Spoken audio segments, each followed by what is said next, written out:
Hey guys, this is Marcel Irnie Racing News. I'm going to show you more of Mad Max with Maxime Bernier, the leader of the People's Party of Canada. Now keep in mind, this is actually from the end of October, so 2 months old, but still worth a listen. And in this episode, he's talking about the Conservatives apologizing for doing what's right, saying what's right, and then they get pressure from the left on Twitter and everything else about their word choice and apologizing. And this is specifically speaking about Danielle Smith when she first took office in Alberta. She's doing much better now, but she took a listen and listened to what Max had to say. So anyways, guys, I hope everyone realizes by not only voting for PPC, you're actually making, if the Conservatives win or etc., that it actually puts pressure on the Conservatives to stick to the high ground. By having the People's Party as big as possible, it allows and helps the Conservatives if the Conservatives win. And Max will explain this in there as well.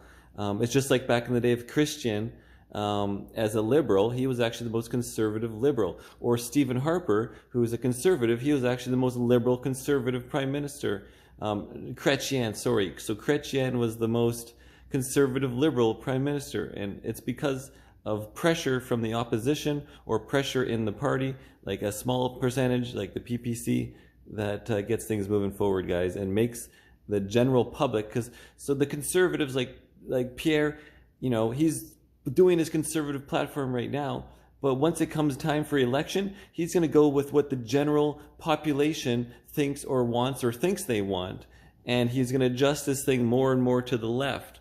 And so you need people like Max to keep them, you know, focused and doing what's right on the right.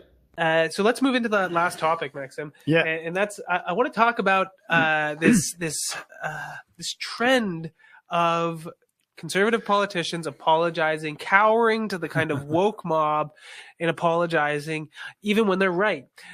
So this topic was inspired by the actions of the new Alberta Premier, Danielle Smith. She took power there. I believe it was October 6th. Yeah. About 2 weeks ago. She's in a bit of a strange situation because not only was she elected leader of the party, but it would also made her premier. Yeah. And as well, she doesn't have a seat in their parliament. So she has to lead from without an elected position. It's a bit of a strange situation. But she said that she will run as soon as possible in a by-election. Yeah, there's an upcoming by-election there as well. And then they have a general election next spring. So it's not too far off, but still a bit of a non-traditional situation. We don't see that very often.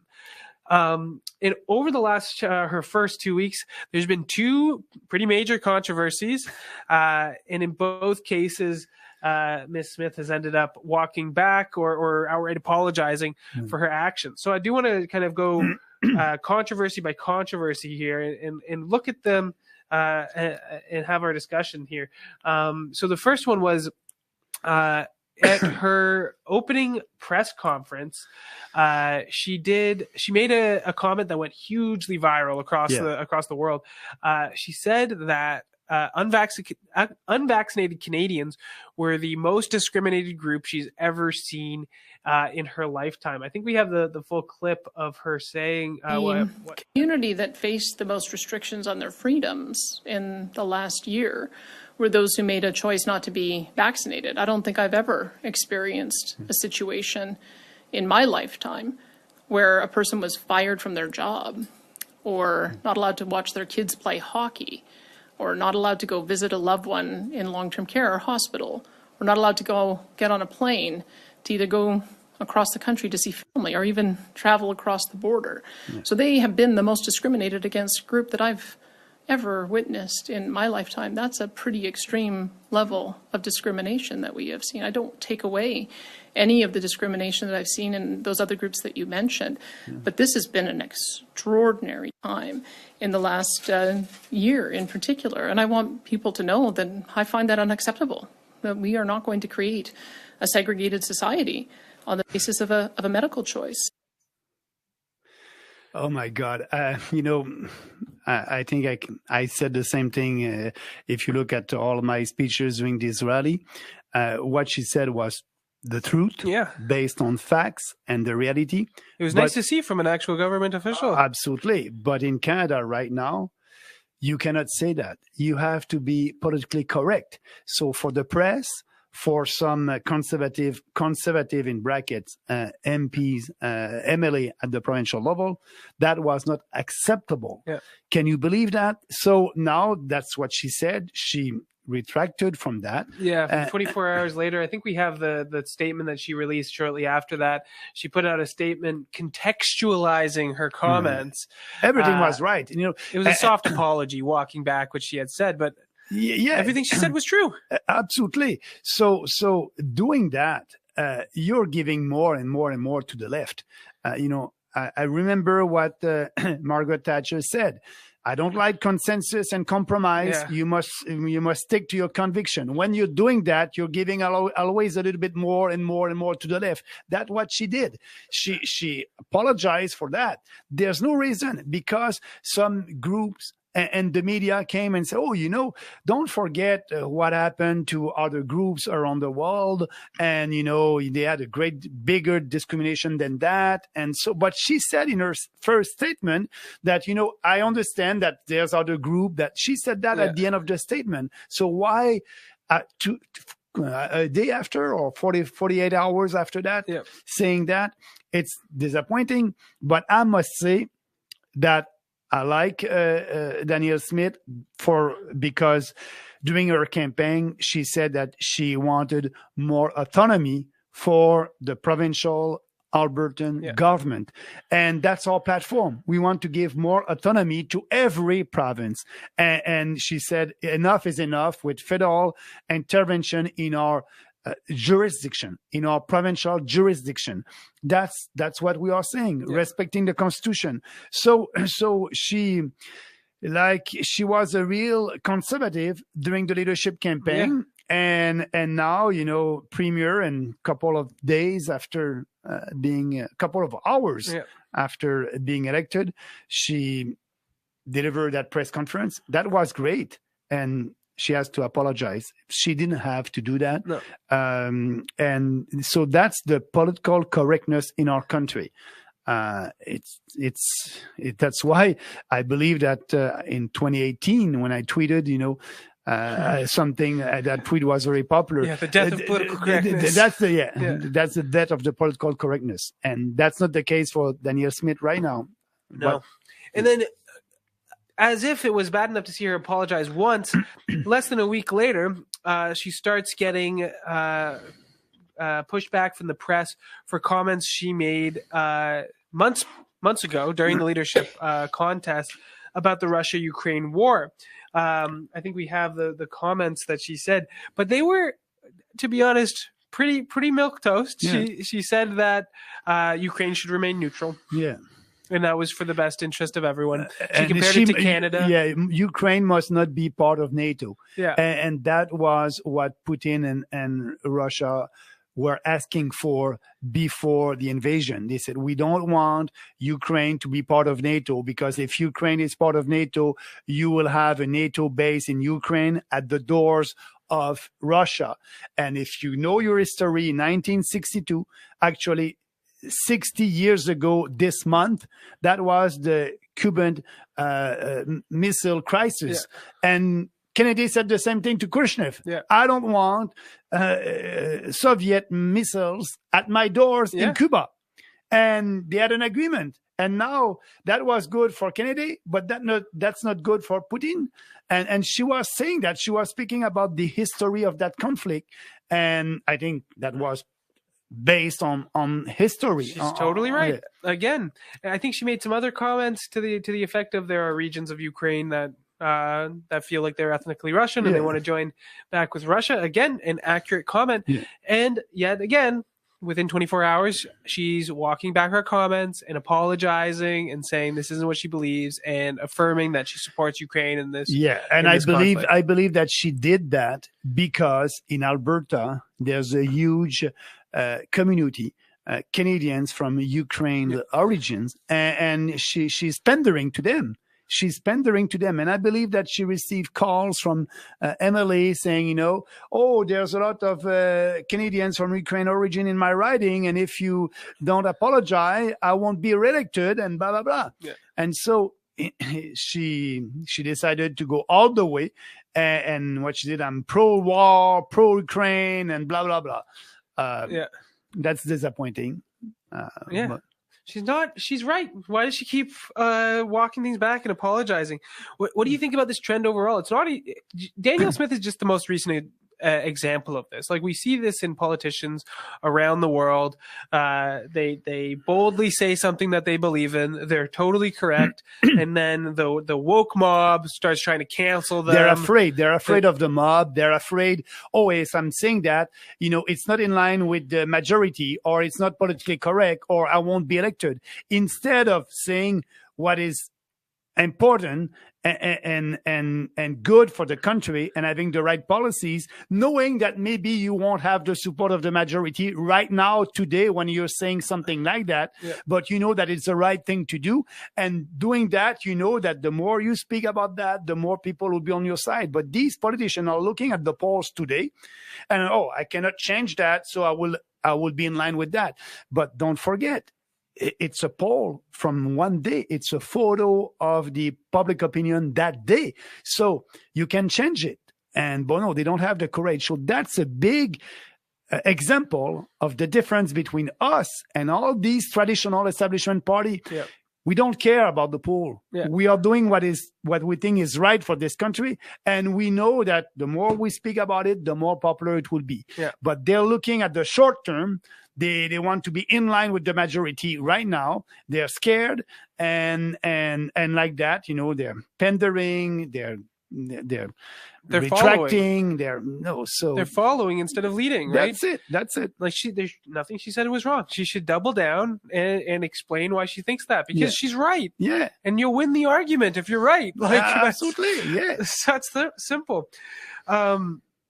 So what this kind of reminds me of, though, is across the pond in Europe, in the United Kingdom, the Conservatives were in a very similar spot where they were in power, but Boris Johnson stepped down, and they had a leadership election to select the leader not only of the party but of the country, just like we see in Alberta. Yeah.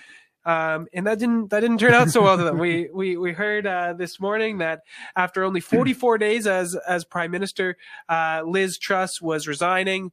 Do you think that Danielle Smith is headed for a similar path? I hope not. I hope she can have more support from her caucus.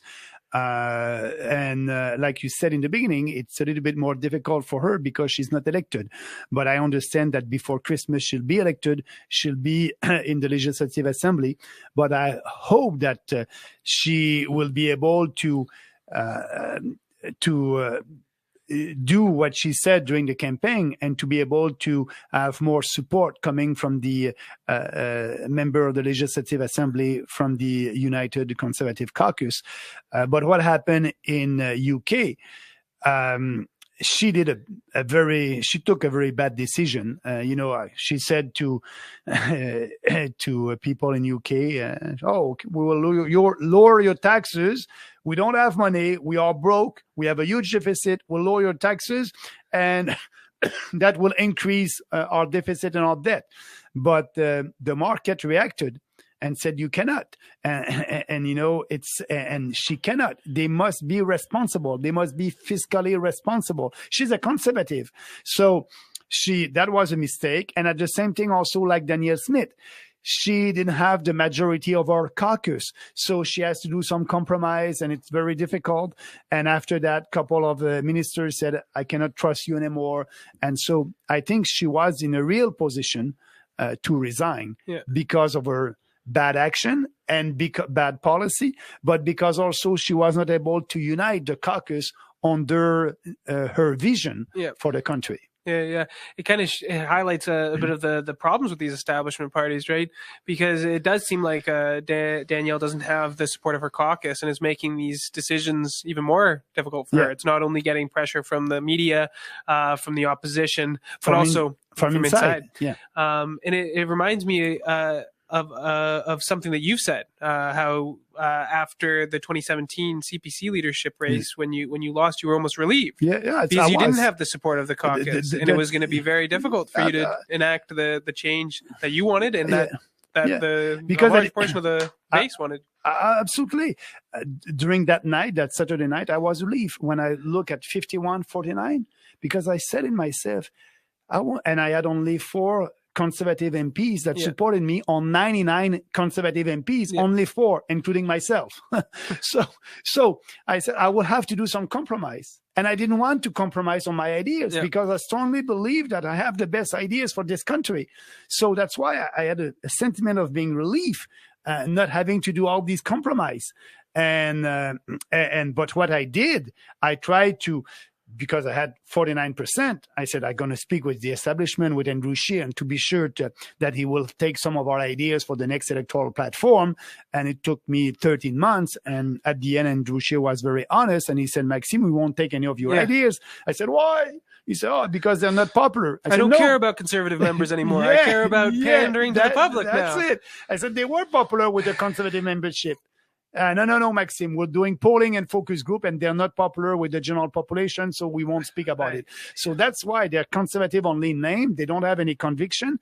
And that's why we decided to create the PPC. And I'm very happy. That was the best political decision in my political career. Yeah. And I'm with you right now. We have fun. We are speaking about our values, and we are growing from 0% in 2018, 1.6% at our first election, 5%. And now, who knows what happens next? Yeah. We'll grow and we'll do what needs to be done. So the other thing that Danielle's situation reminds me of is not only Liz Truss in the UK, but also what might happen to our friend Mr. Pierre Poilievre. It's easy to be bold and brash in a leadership race. It's quite another thing once you're in power. Do you think supporters of PP can learn anything from Smith's actions over the last 2 weeks? I think they will, but not now. Poilievre will speak like a conservative until, they will do polling and focus group before the election, and he will tell you what you want to hear before the election. So he will change maybe in a couple of years or months from now, and he will go to the left for sure, because now his goal is to be prime minister, and he will have to do some compromise. So to have more seats in Ontario and in BC. But what I'm telling people, we won't do any compromise. So vote for us. We're going to be sure that Pierre Poilievre will stay honest and won't go to the left. If he's going to the left, we won't support him. If he's going to the right, we will support him. If he's a real conservative, we will support him. So we are the kind of insurance policy for Canadians. For us, we will try to push Poilievre if he's prime minister with a minority or majority government. We're going to push him to the right, in the right direction. And because if we're not there, he will do like Smith and like the other one. He won't have any pressure to stay in the right direction. And actually, if you look at our history, we had Preston Manning, that was the leader of the opposition. And it's because of him that Jean Chrétien and Paul Martin balanced the budget at that time, because Preston, every day in the House, he was asking to balance the budget. And he was able to convince the majority of the population after a couple of months, yes, it's a good idea. We must balance the budget. So he was able to change the public opinion. And because of that, Trudeau and Chrétien, they wanted to be elected. So they were listening to the public opinion, and they balanced the budget. So we can do the same thing. You don't need to be in government to make changes like Preston. And I think we are the only principled alternative, and that's what we will do. I hope I'll be prime minister, but step by step, we are able to win the battle of ideas. If we don't, always when something happens and when you have the media in your face, you must not back up. You must always stay on your turf and argue and fight. Dig your heels in and keep fighting. Well, a friend of mine always likes to say that Stephen Harper was the best liberal prime minister of my lifetime, and Jean Chrétien was the best conservative prime minister of my lifetime. It's a bit of a flip flop there, but I think it's absolutely true, and it all comes down to that Reform Party in Preston Manning and his absence afterwards. I do have one more question for you, but before we get there, I do want to remind remind everyone that we will be taking questions in a moment. So if you have any questions for Maxime, start dropping them in the chat, and we'll get there. Before we dive into that, I have one more question for you, and that's, do you have a message for Danielle Smith? I'm sure she'd appreciate your advice. Stay strong and free, please, and fight for what you believe. Openly, don't back up. Go and, maybe you don't have the public opinion on your side right now, but if you speak about what you believe and stay on and speaking about your conviction, people will come. You will lead and people will come, and they will come on your side, and you'll be able to win. But first, go and have meetings with your caucus and tell them, and go and explain your strategy, what you want to do.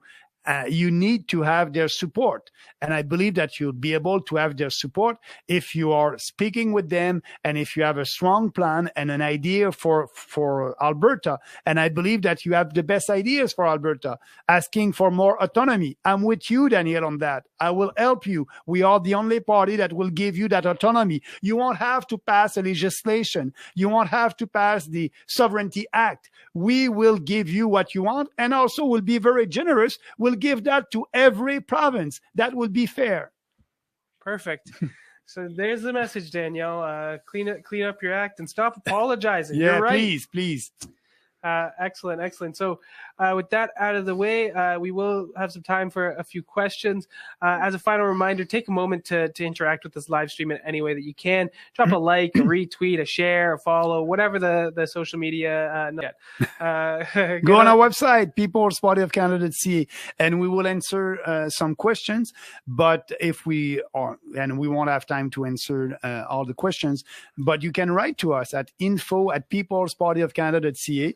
It may take 3 or 4 days before answering your questions, but we will. info@peoplespartyofcanada.ca. Perfect. So do we have a few questions to get to before we wrap things up for tonight? We have Gelato Bene on YouTube. What can we do about the universities that are still discriminating against the unvaccinated?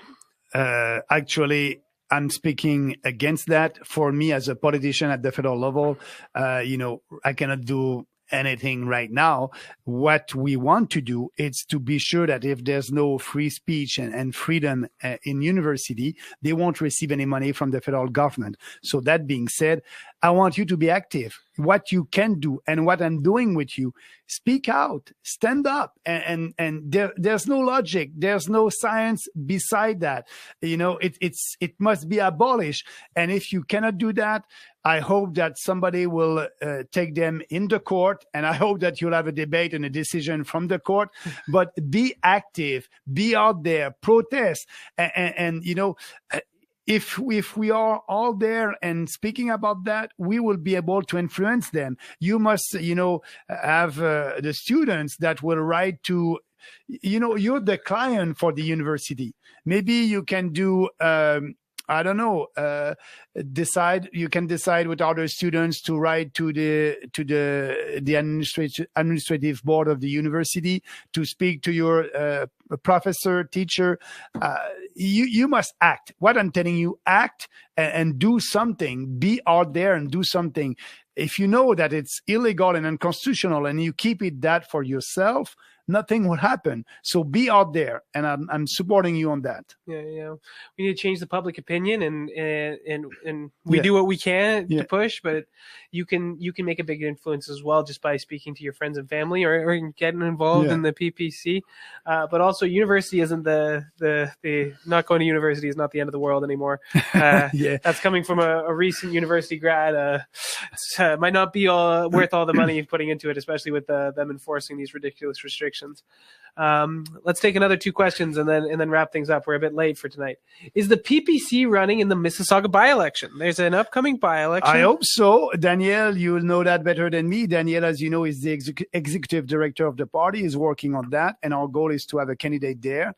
And we don't know when will be the by-election, but I don't know if you want to add something on that. Yeah. The by-election has to be called before the end of November. We don't know when election day will be. It could be before the end of this year. It could be in January or February of next. Either way, we will have a candidate there.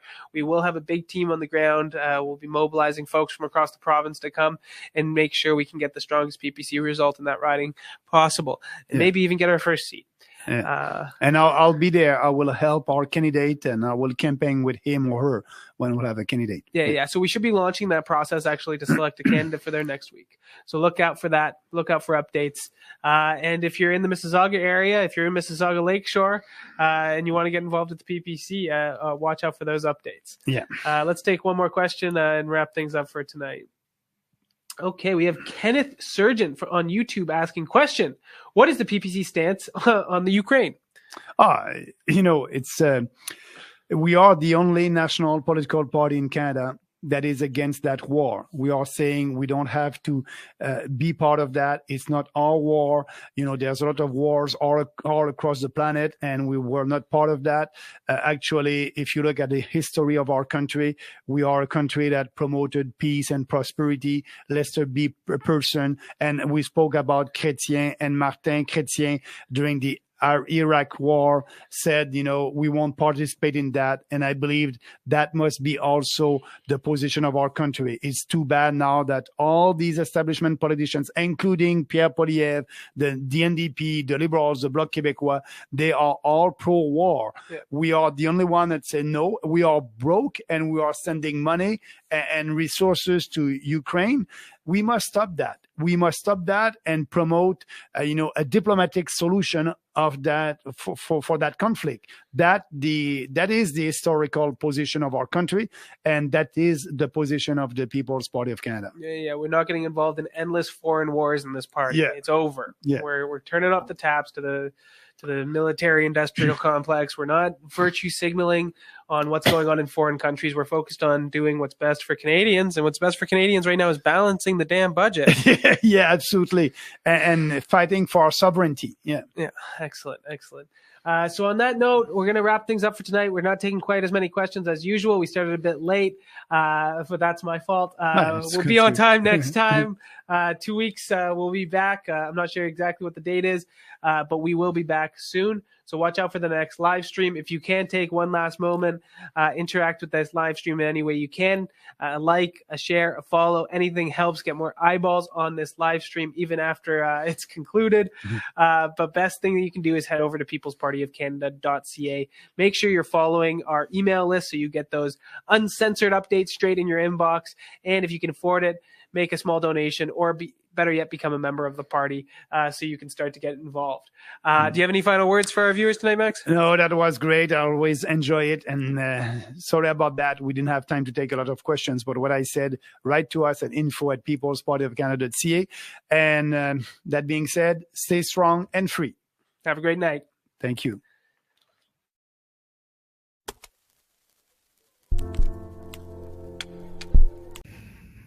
There goes Coco.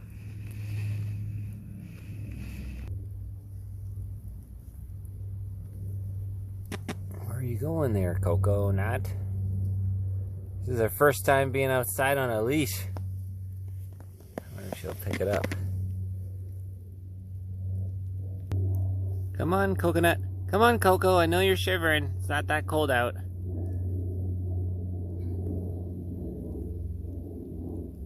Oh, kitty. Come on, Coconut. To the door. Front door.